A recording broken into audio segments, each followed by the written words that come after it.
The Miami Dolphins today did something I really didn't want them to do. They restructured Austin Jackson. But considering it would open up even more money, is there a specific reason they are avoiding a possible restructure with Tua Tagovailoa? We will discuss that. Also, the Miami Dolphins, they re-signed Benito Jones. And are we in the midst of getting some answers in terms of their vision and outlook for the defensive line in 2026? We will talk about that and so much more. Smash the like button. Subscribe if you are new. And as always, let's get into this one.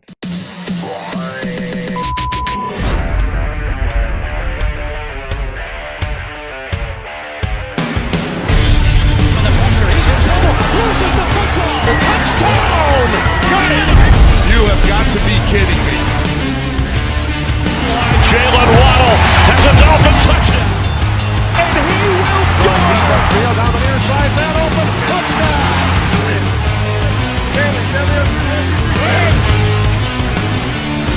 The run from Tua Tagovailoa. Touchdown! He's going deep. It's going to be a touchdown again.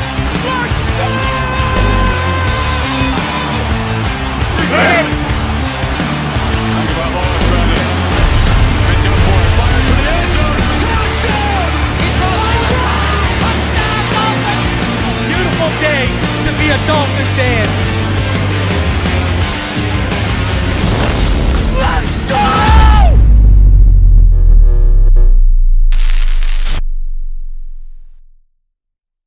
What is good, Fin Nation? What's good? It's your boy Reason. We are back here for another one.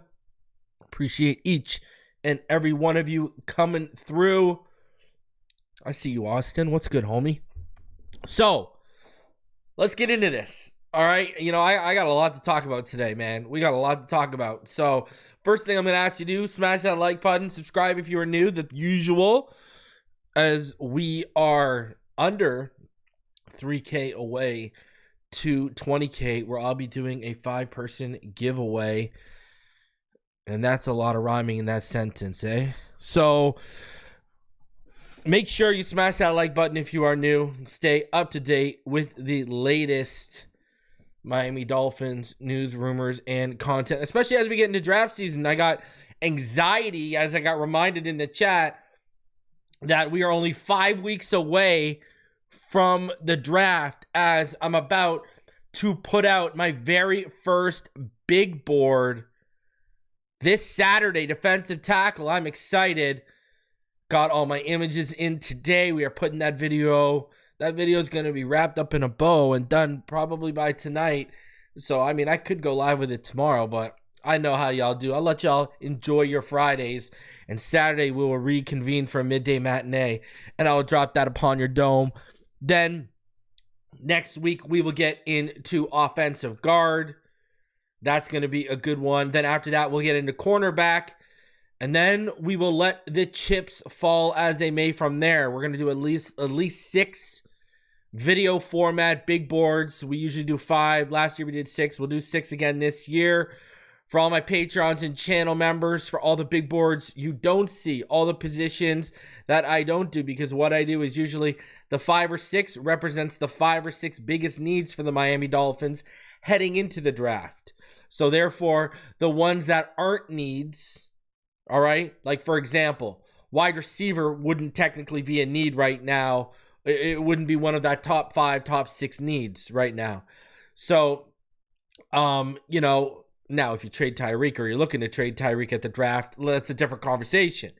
But based on status quo today, but, you know, Patrons and channel members, they will see my big board for wide receivers. Basically all the big boards you don't see on this channel, the ones that are not the top needs for the Miami Dolphins, Patrons and channel members, they get access to, and I drop those for them. So I drop a big board for every position every year.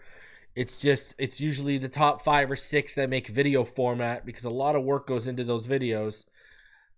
And then the rest are, because I'm not going to sit here and just like put up images of the players. If I'm going to give you big boards, I'm going to go all in. And if I was going to give you a big board for each position, I mean, we'd be starting a lot, like due to free agency. I'd have to basically become a draft channel. Like if we were going to get that specific, I'd basically have to become a draft channel. So because then I'd do every board, then I'd do specific player profile. It would become a draft channel. And, March, at least the first half of March and the last half, in the last week of February, it's all about free agency. So, all right. So that's what'll be coming. We'll get at least the first 3 out to you in order, with defensive tackle on Saturday, guard next week, and then we will have cornerback, and then we'll go from there. I'll do some polls. I'll give my own opinions as to like what the needs are right now for the Miami Dolphins, et cetera, et cetera. Like if they filled out this linebacker room the way that they have, I would have had linebacker. I would have been doing linebacker. You know what I mean? So, yeah, but I'm excited to drop all of these big boards on you guys. It's gonna be a good one, man. Safety will probably be up there. We'll probably do safety. Will probably be the 4th one. I would imagine. I think tight end would still probably fit in here because we got Pharaoh Brown and Julian Hill as the options behind a guy like Jonnu Smith, so tight end and safety would make sense. Linebacker would still kind of make sense. So we'll go from there. Running back, is Alexander Madison going to stop you from anyone? Quarterback, you got Zach Wilson for 1 year, and Tua Tagovailoa. Quarterback makes a lot of sense as the 6th one. So again, wide receiver, are they going to trade Tyreek? Blah, blah, blah, blah, blah. If the idea inside, we don't know internally inside what they're going to do, but if you could see in a crystal ball and they were going to trade Tyreek, that would make a ton of sense, right? But yeah, so we're going to do defensive tackle, guard, cornerback, safety, and tight end make a ton of sense, and then we'll go from there. But yeah, we're gonna bring you the best draft content available. Don't you worry. We're going to have mocks in between. And usually today's the day where it's me and Neil, but Neil had prior obligations with his son and their soccer team. So good luck to them today. But we're still going to get into it. We still got quite a bit to talk about. So speaking of the draft, speaking of quarterbacks in the draft, I don't know if you guys saw it, and this would be my nightmare. I'm going to be honest with you. Let this guy go to the Jets and be as good as I think he can be. Apparently, according to Rich Cimini, there's a lot of buzz around Jaxson Dart and the New York Jets.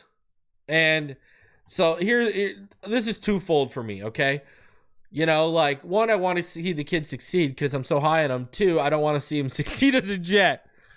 But, this is an ESPN reporter, who covers the New York Jets right here, and he's saying there's a lot of buzz. I'm telling you, Mel Kiper had the Saints taking Dart at 9, and now where did I was never, maybe they do take I know that Tyler Warren's been the new mock draft special to the Jets at 7, but man, I heard rumblings like a month and a half ago, right around combine time, I heard that the Giants quietly really like Jaxson Dart.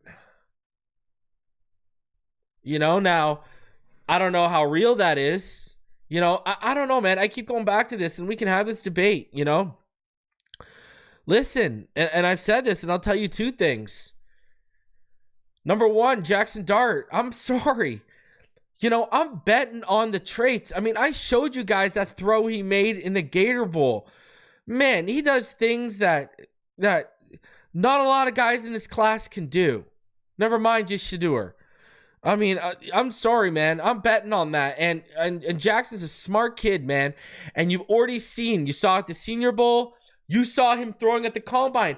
What's everyone going to look at? They're going to look at, how far he throws the ball. But no, what you needed to be looking at was the footwork and how he was working in simulated dropbacks from under center, because he had never done it in his career at Ole Miss. And the footwork looked nice. The footwork looked clean. He looked comfortable dropping back from under center, even at the Senior Bowl. Man, and it goes back to Justin Herbert. Remember, in Justin Herbert's Oregon career, he never took one snap under center.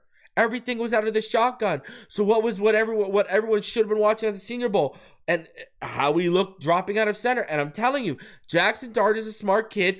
Say what you want about Lane Kiffin scheming his guys open. That's what you're supposed to do as an offensive mind, especially in college, number one. Number two, you still got NFL level coaching. Do people not realize who Lane Kiffin is? Do they not realize the bloodline that this guy comes from? You got NFL level coaching. You could not, this whole ideology that anyone can run it is no, man. And then you add the athleticism, the usage of his legs. Jaxson Dart in the right situation is going to be, I'm telling you, this is, man, if this guy goes to the right situation and gets the right coaching,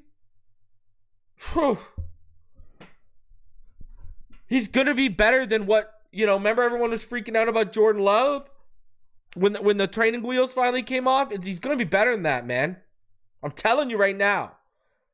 This kid is good. And the ceiling is very, very high for him. And I would say, let's stick with it. Number two, I would say the same thing for Tyler Show if he wasn't 25, going to be 26 in September. If Tyler Show was 22, 23, Jaxson Dart and Tyler Show would be battling for 2 and 3 on my quarterback big board. I'm just telling you right now. Like, if Tyler Show didn't have the injury history, which at least they're not like big breaks, you know what I mean? At least they're not like, ligament tears, or like, serious shoulder surgery, or, concussions. Like, at least they're just breaks that can heal, right? But you also got to ask, is he fragile? But my point is, if he didn't have those injuries and he was like 22, even if he had the injuries and he was 22, I would probably bet on Tyler Show's upside. The issue is he's going to be 26 in September. So, again, I like Shedeur. He's my number 3 quarterback. But like I just said, if Tyler Show wasn't going to be 26 and didn't have that injury history, Shedeur would probably be number 4 at best. So, and I like the things Shedeur does from the pocket.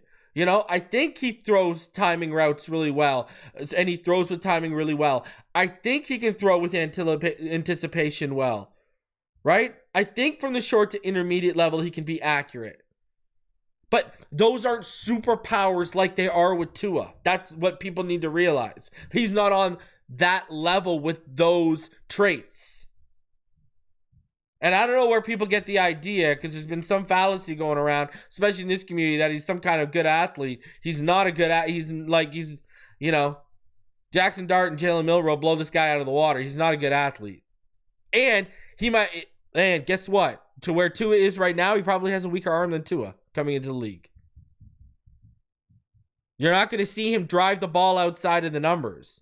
It's funny. A lot of the people that call Tua a spot thrower and knock his arm, some of these are the same ones pushing for Shedeur Sanders, but he's even worse. He's a spot thrower and he has even a worse arm than Tua. Figure that one out. I'm telling you, if it wasn't for his name and pedigree, this is a second round prospect. And I've said this before. Jaxson Dart, listen, I love Jaxson Dart. I've been leading this Jaxson Dart hype train in this community since August.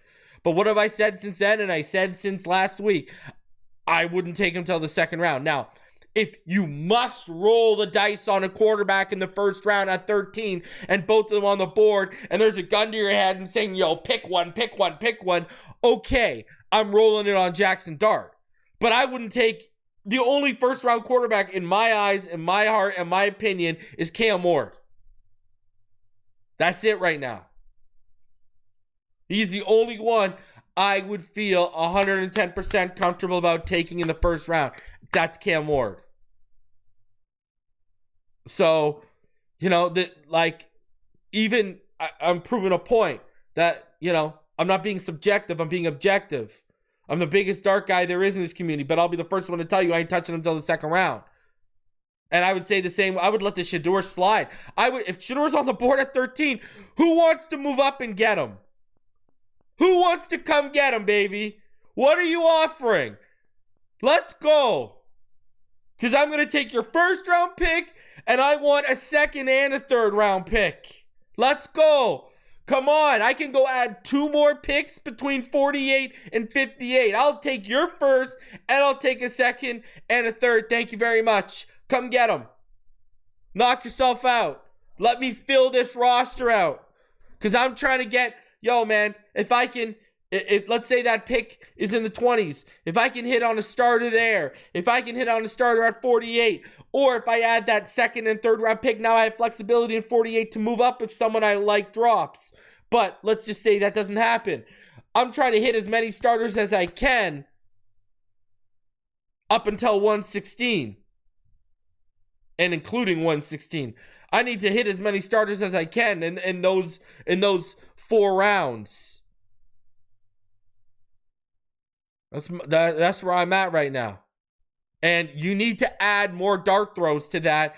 If a guy and I've said this, if Ashton Jeanty is BPA on a lot of people's boards, field the offers if he's on the table at 13. Same thing. Hey man, if you're not moving off Tyreek, I know I vouch for the kid.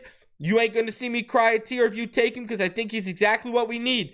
If Ted McMillan is on the board and someone's coming up to get him, knock yourself out. If someone wants to jump the Indianapolis Colts to get maybe a Colson Loveland, or if Tyler Warren's still on the board, let's go, baby. Call up. And the same thing goes for Shedeur Sanders, man. Now, if Will Johnson's on the board, I'm making that move. Hey, where I'm at, I don't think Kenneth Grant should last in the 20s. I would take Kenneth Grant there too. I would take Campbell, Membo. You could convince me into Kelvin Banks there, given the situation at left guard right now. If Jalen Walker or Mikael Williams fall, they're probably going to be in love with that. So hey man, like I said, what have I said? I want as many quarterbacks to go in the top 10 as possible. So if Jaxson Dart is now in the 7 to 9 range, I'm down to play ball. Let's go. I'm down to play ball. I ain't gonna lie. But please don't go to the Jets and become a Dolphin killer. Please, Jackson. Please, please, please, please, please. Because that's an I told you so. I don't want to tell anybody, let alone my own, the Dolphins' own fan base. Please. Another guard option off the board. Another lineman option off the board for the Miami Dolphins. Tevin Jenkins. Man, everyone knows who's been following me. I was a big fan of Tevin when he was coming out in the draft. I was a massive Tevin Jenkins fan coming out in that draft. And yeah, the Cleveland Browns, they ended up signing him. Man, that's I think that's an upgrade going from a guy like Jarek Willis to a guy like that. But man, I was a huge fan of him coming out of Oklahoma State in that 2021 draft. I remember just gushing over him on X too. Man, that's just that would have been a nice addition. He could play left guard. He could play right guard. I think he settled in better at right guard. I do think that's where he settled in better. So, maybe they didn't see it as a fit given James Daniels.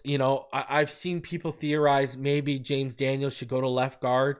Man, let's not do this again. I'm telling y'all right now. I told all y'all it's Jack Driscoll, Liam Eichenberg all over again, but this time it's at left guard. I'm telling y'all right now, they see this as Larry Borum and Liam Eichenberg as Jack Driscoll, Liam Eichenberg from last offseason. I'm telling you, please, God.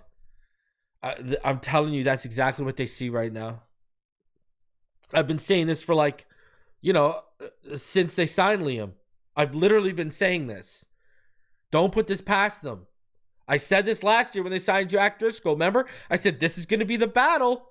Here we go. And now I'm getting that same vibe. And I've been saying it for Since they signed Liam Eichenberg, this is the message I've been spreading to you people. And hey, don't take my word as gospel. I'll never ask you to. But I'll ask you to listen on certain things. I'm asking you to listen right now. Pray they add that second and third.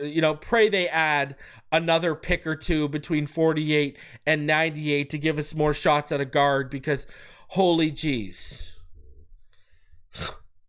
I'm really hoping Jonah, I don't think he'd be there, but God, let my boy Jonas Savannah be on the board.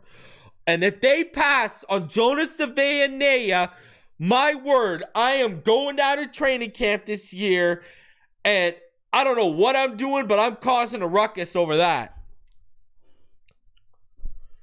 And if Jonah's gone and they pass on to Tate Ratledge, man, we're causing a ruckus. There's going to be options on the board for these guys, man, at 48. They better not, I'm telling you, they better not be leaning on that Eichenberg train. Oof. Lean on Liam. Well, we got issues if that's the deal. All right. Lean on Liam. Yes, Wooback. Go get Savannah. Go get the Oos. Go get that big Oos with the nastiness that can move the way he moves, that gives you the guard to tackle flexibility. There's names I've been preaching for months. There's always a handful of names I'm always preaching for months before the drafts, and Jonas Savannah has been at the top of that list. Since again, like November. Actually, maybe even October. He's been one of the early ones. Membo was an early one. Banks I've liked. Will Johnson I've been preaching about. Oh my God, if he could drop to us forever. So Ted McMillan, obviously another guy that I really like. Kenneth Grant, another one you've heard on this channel for a really long time. But Jonas Savannah is one of those guys too, man. Holy jeez. Gunnar Helm's another one. Mason Taylor's one I've talked about. Mason Taylor, I got a feeling. I'm telling you, I think Mason Taylor's going to be something. I was thinking about this yesterday, and I don't know why. I just got, and I don't know if I've said this before. I'm pretty sure I have. But I just got a sneaking suspicion this guy's going to be the best of the crop. I don't think he's going to go in the first round. But man, I got a sneaking suspicion. I've said this. If this kid is putting in the work, like we're led to believe with his father, like his father's even talked about it, to become a better blocker, man, do you know what if he has that aspect to his game? Listen, everyone knows I'm a massive Nussmeier guy. Nussmeier, I think, is going to be the number one quarterback off the board next year. If his development and trajectory goes the way I think it's going to go through this offseason into next season at LSU. I see Joe Burrow scenes, baby. I really do. Joe Burrow light scenes. I'm not going to put that pressure of Joe Burrow, but Joe Burrow light scenes is what I see with that.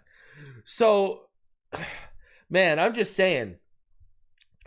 I watched a lot of Mason Taylor, and that kid, man, whoo-wee. If he becomes if he gets that aspect down to his game, where he's a respectable blocker, that kid is going to be nasty. It's just like I think Gunnar Helm. I want Gunnar Helm even more after the combine. Everyone was worried about his 40, and it was slower than what we thought it was going to be on tape, including me. Then we see this guy sprained his ankle on the false start, ran 240 times, and ran all the drills with an ankle literally the size of a football. That's the competitive toughness I want. You watch that guy on film hurdling people. That's why I kept tweeting and saying, man, the guy I saw on film was his play speed must have been faster. And then the ankle came out, and I was like, okay, there you go. I explained it all. But man, give me guys like this. That tight end class. There is a lot of potential, man. Holy jeez. Sorry to go on a tangent, but that tight end class is, that tight end class is stacked. Like I want to do that. I got to do a tight end big board, considering Julian Hill and Pharaoh Brown are our options. And I'm more intrigued with what Hayden Rucci is. That's not even being facetious. I'm being serious. Is Nussmeier better than Dart? Nussmeier has the potential to be better than Dart, 110%. Nussmeier's a passer. Think about it. Garrett Nussmeier's father is Doug Nussmeier. Doug Nussmeier played in the NFL. He was drafted in the NFL. He's a quarterback. He just got named the offensive coordinator for the Saints. This guy was raised by a pro quarterback who's now an offensive coordinator in the NFL. Okay? Like, trust me, the ceiling is high on a kid like Garrett Nussmeier. And up here, it's all there, man. What Nussmeier needed was reps. The issue with Nussmeier was he's such a good teammate, he never portaled out to get reps. He played his role and worked his way up to the starter. And that's why he's staying another year. So he's a great teammate. He's a great leader. He's got it all up here. He just needs more reps. Because he's not like one of these guys that said, oh, I'm not getting my time. I'm transfer portaling out. No. He wanted to play for LSU. That was his dream. And that's what he's doing. So, yeah, man. Sky's the limit for that kid. I'm telling you that as a player. Whew. Anyways. And by the way, all the people talking about Arch, guys, Arch is not coming out next year. Arch is coming out in 2027. The Mannings have said he's not coming out till 2027. And Nico Iamaleava, he's not going to come out till 2027 too. Nussmeier and Aller are probably the top two guys coming out next year as it stands. So let's get in, and that'll change, right? Because I'm not going to get into it, but there's a lot of interesting quarterbacks that are going to be, draft eligible next year. So, all right, let's get into it with it's a good class next year. And 2027 is a good class. The next 2 years are good classes. Or shaping up to be good classes, should I say. Benito Jones, the Miami Dolphins went out and brought back a familiar face in Benito Jones. Listen, I'm a fan of this move. I really am. All right. I'm not gonna knock it. I think, as part of a rotation, as a depth, I will say this. I'm still shocked they didn't bring back Deshaun Hand, given, how cheap he was. But man, Benito Jones, listen, I know he didn't. This is why I don't always depend on. I mean, if you depended on PFF grades, they would tell you that Daniel Jones is a better quarterback last year than Tua Tagovailoa, which is absolutely ridiculous. But with Benito Jones, man, I thought he was better last year than like what he graded out. I thought he was good. Remember, he didn't have as many snaps as he had the year before. He had over 600 snaps in Detroit. Last year, he had 480, but he only had 6 less pressures. I thought, but he had more defensive stops. I thought he was good last year. I thought Benito Jones did his job. And, we know this is going to be in terms of, how the salary cap works and all this impacting works where, right now they count, right? The top, 53 salaries, this isn't going to be a salary that impacts or moves the needle at all. So it's a low risk signing. Listen, I'm a fan of it. So I don't think there's too much you can complain. And again, it's another move that does what? We've been talking about this with every move other than what? Daniels and Stonehouse. This offers you two things. One, fills a void in terms of the tackle rotation. Two, Benito Jones ain't stopping you from drafting the right guy if he falls in your lap. So, like, I like it. And especially when we're getting, it's 51, right? Only the salaries of the top 51 players on a team's roster count against the salary cap. Sorry, I apologize. I said 53. It's 51. So this isn't going to be even one of the top 51 salaries, probably, Benito Jones. I mean, it may, but it won't. So, listen, I think, again, I'm going to talk about it. Calais comes back. Or you draft a Kenneth Grant and add a Calais Campbell. Or, hey, maybe you wait around and you like someone later on. Maybe you like someone in the 3rd or 4th round. Maybe you go after an Omar Norman Lott, like we've talked about, an Aeneas Peebles, maybe a Jordan Phillips, Maybe try to get a Shamar Turner, and add that to the room. You know what I mean? So it gives you options. And hey, I think they're going to continue to operate under the belief that they'll be able to get Calais back. Now, it's probably going to cost a little bit more than what, and we talked about this, he's probably going to cost a little bit more than what he cost last year.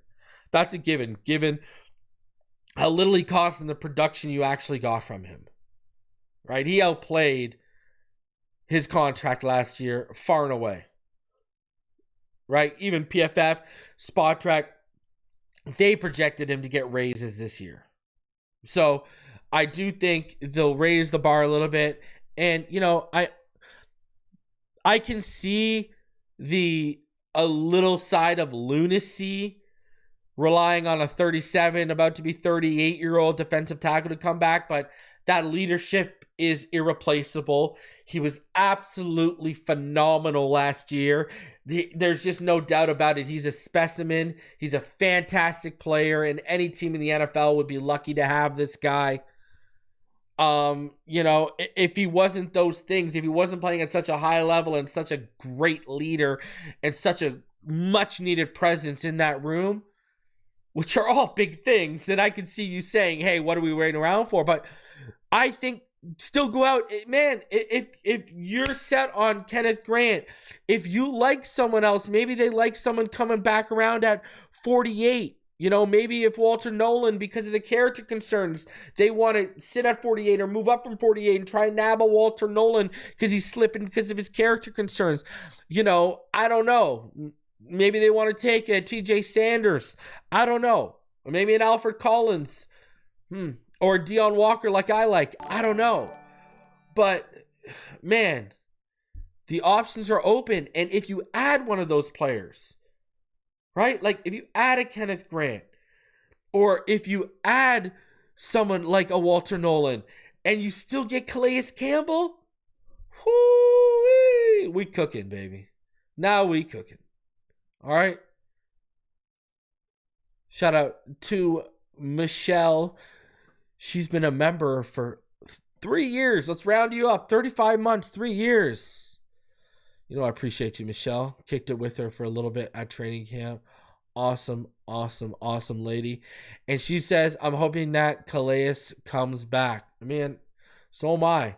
But again, imagine if you could add, go watch Kenneth Grant. Go watch Kenneth Grant in 2023 against Washington. And there's one particular play where he literally bull rushes the center with one hand, puts that man on his back, is in the backfield in the blink of an eye, and just throws down Michael Penix to the turf. And it's over. And it's done. And you're like, oh my God. And then you look at it, 340 pounds, this guy's moving, clocked at 18.75 miles per hour. We are talking, and we got flexibility all the way from 0 to 3 tech is probably going to where he's going to move the work the best.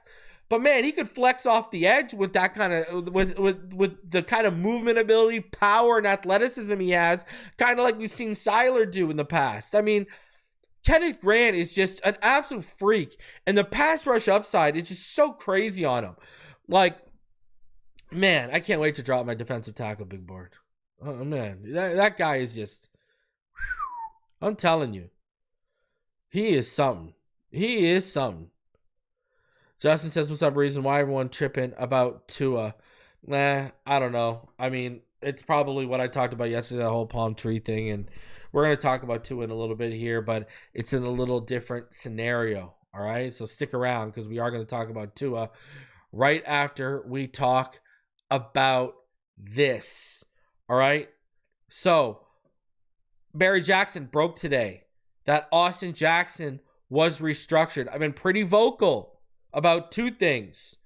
Number one, I don't want them to restructure Austin Jackson or Tua Tagovailoa.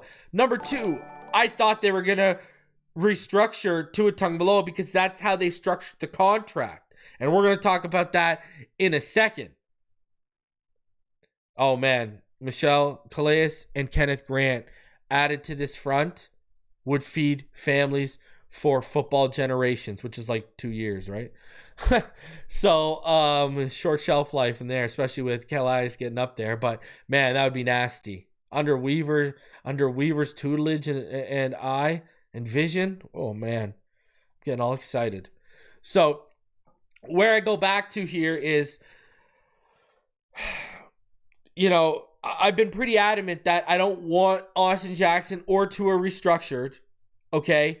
And number two, I thought they would restructure Tua because it was designed like that, the contract.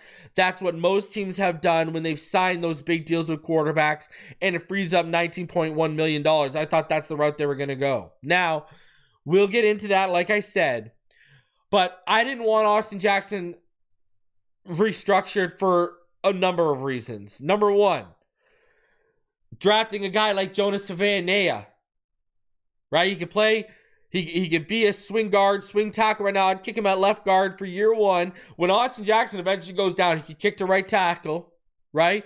If James Daniels doesn't work out, he can kick in at right guard. He gives you so much flexibility of what you can do at your front. But with Austin Jackson, I mean, we're talking about a guy. Listen, if you've got issues with Tua Tagovailoa, you've got issues and missing time, you've got issues with Austin Jackson. Tua's played in 64 games. He started 62. Austin Jackson's started 54 and played in 56. Right? Like, the only one worse than him is Jalen Phillips, who started 29 and played in 46 because he's been hurt. Like, we're talking about the Jalen Phillips of our offense in terms of games played, basically. And if you got a problem with Tua's time missed, you should have a problem with Austin Jackson. And at least before he blew up in the combine, what was my stance? Right? Before he came on everyone's map and I was screaming, give me Membo at 13, give me Membo at 13, then the combine happened and I was like, okay, that's a pipe dream. That's not happening. He's probably going to the Patriots at 4. My whole vision was what? Before we signed James, start Membo at right guard. When Austin Jackson goes down, Membo kicks out to right tackle. Jackson never gets his job back. I'm moving off of him in 2026. And then what did they do today? They restructured Austin Jackson. And I'm going to be honest with you. I'm going to be completely honest with you. I would have rather extended Zach Seiler. Like, that would have freed up cap. That would have freed up cap. That I would have rather done something like that.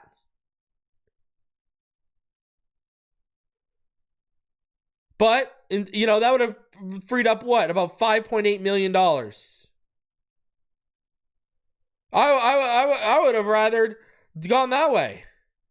Hell, a restructure with Seiler would have freed up $5.5 million. But anyways, Barry Jackson announces today, this morning, first thing, the Miami Dolphins restructured Austin Jackson. And let's get into this. So, Dolphins right tackle Austin Jackson couldn't help the team last season because of a knee injury, but he helped the franchise create necessary cap space with a recent contract restructuring.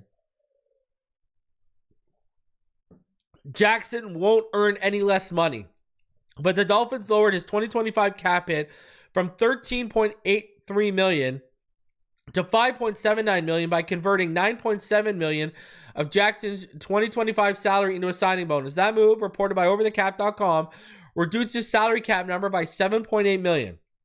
But check this out. But that added $1.9 million to his 2026 cap hit, increasing it from $13.8 million to $15.8 million. It also added to his cap charge the year after his contract expires. Jackson has a $9.4 million cap hit in 2027 when he's no longer under contract. Jackson's $9.9 million salary for 2026 is not guaranteed, but there would be heavy cap consequences if you terminated his contract early. So yeah, the money ain't guaranteed, but you put yourself in a position where you can't get out of it. The Jaxson restructuring leaves the Dolphins with somewhere between 13 and 15 million in space. The precise number wasn't clear Thursday morning because the contracts of 7 players who signed contracts with Miami hadn't been listed on the Players Union website, but all 7 of those players were expected to get modest deals. Before the deals were processed, Miami had 18.6 million in cap space, according to overthecap.com. But only the 51 highest paid players count against the team's cap. The players who are now 48 to 51 have cap charges of about $960,000. As perspective, new Dolphins receiver Nick Westbrook-Ikhine has a cap charge of $1.6 million, and Elijah Campbell's new deal has a cap charge of $1.3 million. Benito Jones had a $1.5 million salary and a $1.8 million cap hit for Miami in 2024. His new deal is believed to be in that range or lower, so there you go. It's going to be a low deal. So if all 7 of the unprocessed contracts have a modest cap hits, then Miami would be left with 14 to 15 million in space. That gives Miami enough money to pay defensive lineman Calais Campbell if he decides to return, fill other needs with value signings, and sign a draft class. If the Dolphins choose to create more cap space this season, they could easily do so by restructuring contracts of defensive linemen Zach Sealer and Jordan Brooks. The Dolphins so far bypassed the option of restructuring quarterback Tua Tagovailoa's contract, which would clear $19 million in cap space, but add $4.8 million cap charges to his contract from 2026 through 2029. The Dolphins previously lowered Chubb's hit by $19 million. His restructuring involved a pay cut. A few other notes on contracts of some of the players who signed with Miami. James Daniels' cap hit is very modest with this season at $2.7 million. Then it raises to $4.9 million in 2026 and $10.1 million in 2027. He also has a $5.5 million void year cap hit in 2027. He's no longer under contract. None of his salary is guaranteed after this year. So that's on both sides. If he doesn't look the same from Achilles, they can get out of it. If they like what they see and he wants to stay, they can rework new money and he can stay. Nick Westbrook-Ikhine has cap hits of $1.6 million and $3.2 million, and with a void year cap hit of $1.2 million in 2027. His $1.2 million base salary this season is guaranteed. His $2.5 million base salary in 2027 is not guaranteed, so same deal. Tyrell Dodson cap hits are $2.5 million this season and $3.7 in 2026. His $1.7 million salary is guaranteed this season, but his $2.35 million salary in 2026 is not guaranteed. Among players who signed 1-year deals, Zach Wilson's $6 million salary is guaranteed, and he has a $6 million cap hit. Larry Borom has a $2.5 million cap hit. His $1.7 million base salary is guaranteed. Ifeatu Melikonwu has a $2.6 million cap hit and has a $1.17 million base salary guaranteed. And Ashton Davis has a $2.5 million cap hit, but none of his $1.2 million base is guaranteed this season. He has pocketed a $1.3 million signing bonus. So a few things to take away from here. Number one, again, we continue to ask the question, are they retooling and retweaking because they think they're that close? Or has Ross closed the checkbook because there's no guaranteed money in any of those deals for next year? All those deals, they're able, between 1-year deals and beyond, everything they've handed out, they're capable of getting out after this offseason. So that is, has it closed? Did Ross say, hey man, you guys got one shot and don't go overspending like you're going to be here beyond this year? That's very interesting. Now, again, with Austin Jackson, think about this for a second. Now, his $9.9 million salary is not guaranteed. But with the way it's now structured, again, his cap hit is $15.8 million. So let's round up to let's round up to $16 million, right? Let's just round up to that. Okay? Think about this for a second. Robert Hunt. Like, you're only about $4 million off from Robert Hunt. Think about that for a sec. Like, you are not that far off in terms of annual average from where Robert Hunt was.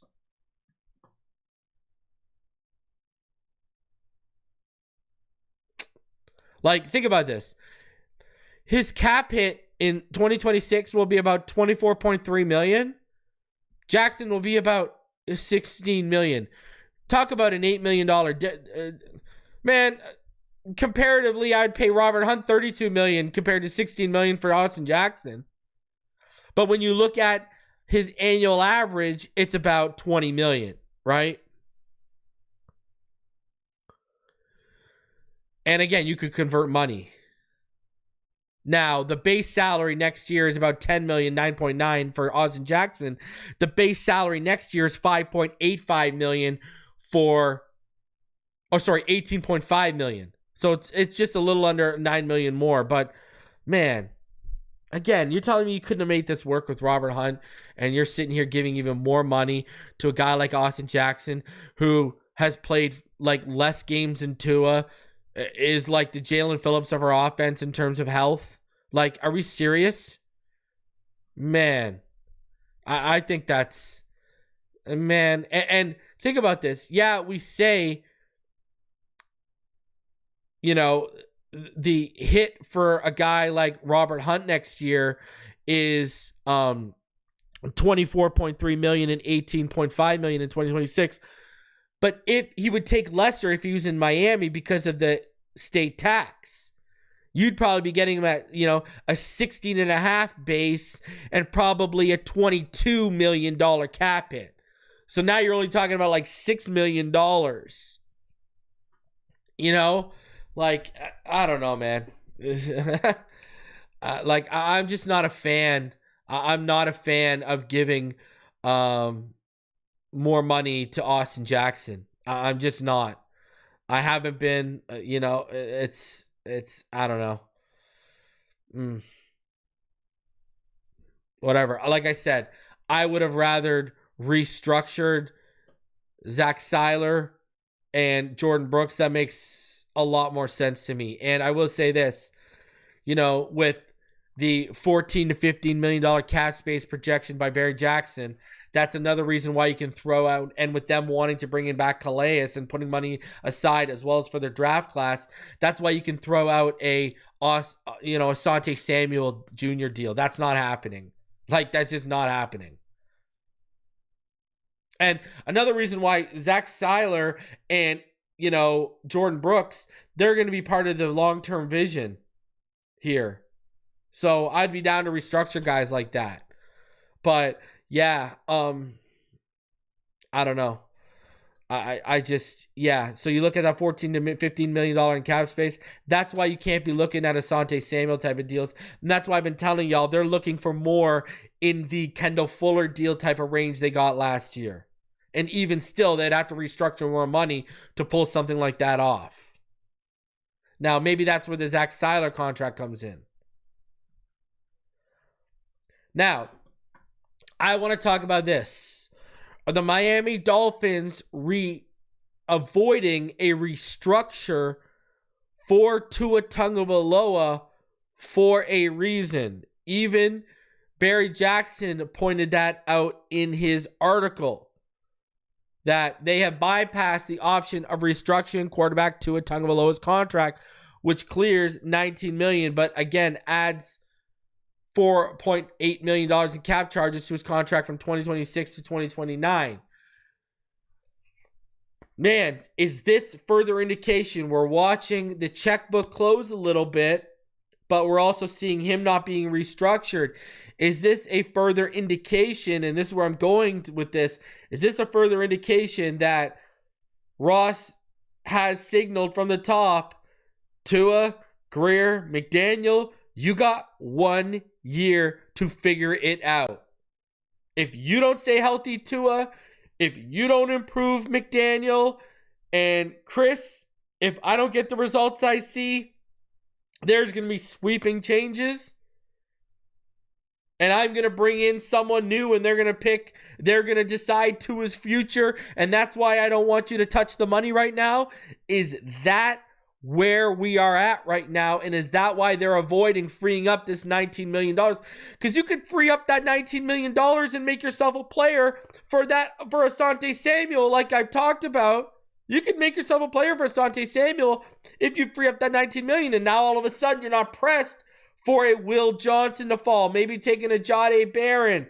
Maybe trying to move up from 48 and take someone high if you miss out in the first round. Whether that's a Siobhan Revel, Benjamin Morrison, I don't know. But is that where we're at right now? Is this an indicator of where they are with Tua and the frustration over him not staying healthy?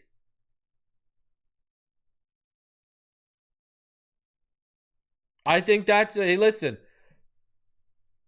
I've been saying since September when I thought I could get him in the second round, draft Jaxson Dart. I'm still sitting here saying, go draft Kyle McCord in the 4th or the 5th if he's there. Hey, if Tyler Shows in there in the 4th or 5th, yeah, I know he'd been 26 in September, but the value is good for what the prospect is. I'd take the gamble. They'll probably beat out Zach Wilson. McCord does a lot of the things you asked Tua to do in this offense. Now, is he elite like Tua at them? No, but he can do them. Another reason why I wouldn't reach if we're without giving our offense and should do our 13. Why? Because I can go get Kyle McCord on probably day 3. And he can do things in this offense that we need for the wheels to keep turning. Tyler Show can do things in terms of throw timing, anticipation, but he offers crazy, out of structure upside. So we'll see. We will see. And listen. Now with the cap continuing to go up, you look at to his deal, hey, by not adding more money to it, and you look at to his deal, you look at what he's got. And hey, that cap hit is just going to get smaller and smaller and smaller if he does stay healthy and work out for you. Right? Like his cap hit this year is only about 14.03% of the league cap. Next year it's projected to be at about 18.36, but that's also not projecting the cap to go up the way it's supposed to. Remember, last year we got word when it went up over 30 million that it was going to go up 30 million at least over the next 3 years, and it kind of came in that way this year and expected to go up that way again. So we're going to get it again into the 15-ish probably percent range, 16% range of the cap. We're never going to see 20% of the cap with Tua unless this guy crazily balls out and wins a Super Bowl. So, like that's where I'm at with this. So, but I'm a fan of. I didn't want us to restructure Tua or Austin Jackson, and they did Austin Jackson. I thought they would restructure Tua because of the money freed up, but no. Instead, they went ahead and they restructured. They restructured Austin Jackson, so who's played less games than Tua, and we're gonna pay this guy, and this guy's on the hook for $16 million next year now with his contract. That is crazy.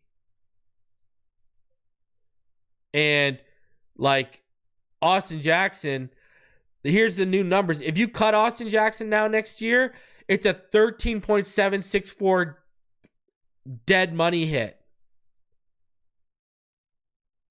It would have to be a post June 1st and you save $11.5 million. Crazy. Tying yourself to Austin Jackson like that. For a guy who plays less, I wouldn't have touched Tua. It's the same reason why, unless you're going to get him for a really below market deal, I wouldn't hand out an extension to Jalen Phillips right now because of his injury history. It's the same reason why I wouldn't have restructured Tua and why they haven't. And it's the same reason why I wouldn't have restructured Austin Jackson. But Tua Tagovailoa, man, it's on, bro. Like, you have got to get back to that 2023 form in terms of staying healthy, leading the league in passing yards, and we got to be fighting for this division again.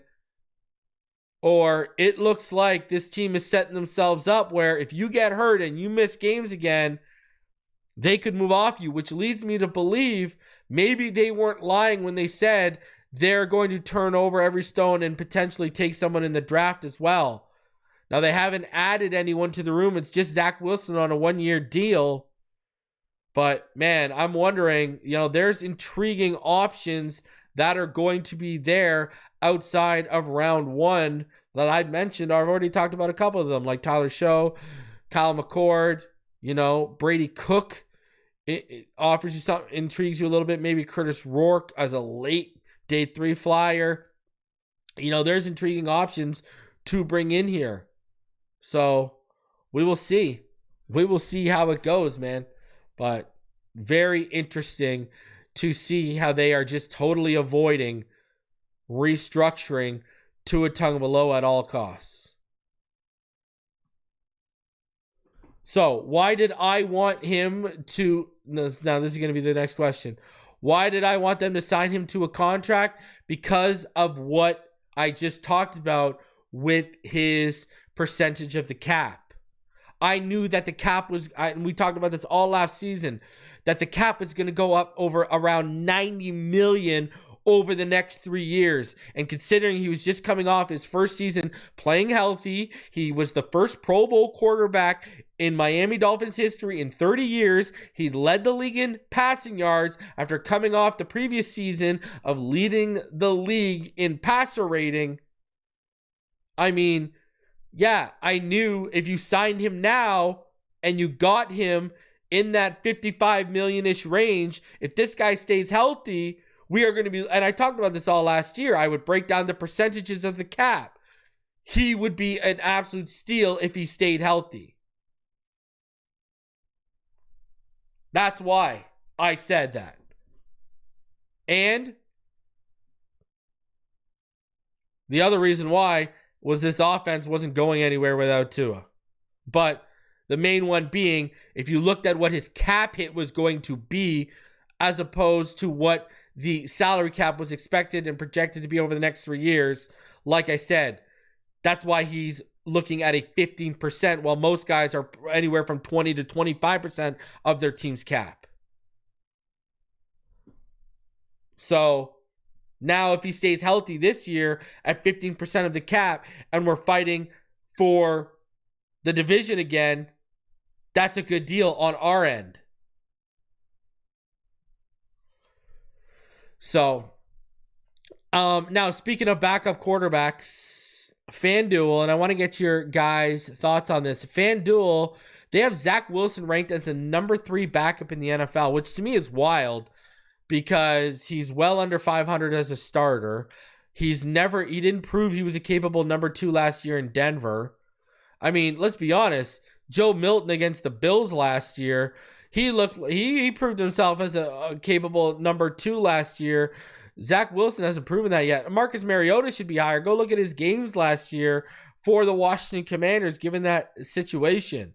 Hell, I'd put Tyrod Taylor as a more proven number 2 than Zach Wilson right now. Gardner Minshew could go up there too. Hell, what Malik Willis did in Green Bay last year, I'd put him as Zach Wilson should be way lower on this list, and I'm only working with the 10 names they gave me. So I want to know where you would rank on this list, given these names you're seeing in front of you. You're not going to hear a dispute with Kirk Cousins, but given these names that are in front of you, maybe higher upside than Tyson Bagent. Spencer Rattler looked really capable sometimes last year, and then other times it looked like the wheels were falling off. So given these 10 that FanDuel Sportsbook listed, where would you rank Zach Wilson on this list? Let me know in the comments, in the chat. Personally, I'm probably, he's probably 9th. He's probably only ahead of Tyson. I'd have Tyson Bagent at 10th, but he's probably 9th on this list for me. I'd have Malik higher. I'd have Gardner higher, Tyrod higher, Marcus Mariota way higher. He'd probably be number 2 behind Kirk. So let me know. Where do you rank that? Where do you rank that? Let me know in the chat. So, and what's crazy is he's never even proven he's a viable backup yet. It's nuts. Guys, smash that like button. Subscribe if you are new. We are on our way to 20K. Well, I will be doing a 5-person giveaway. And I will be live on Saturday. And we will be going over my defensive tackle big board. Now, if something breaks on Friday, you can count on me to be live. But I will be live on Saturday. That's what you can expect. Until then, man, I appreciate each and every one of you coming through. Fins up all day, every day. Smash that like button on your way out. And as always, I will see each and every one of you on the next one. Thank y'all so much for holding me down, supporting me, and just showing the love the way you do. Y'all are truly appreciated. Fins up, baby.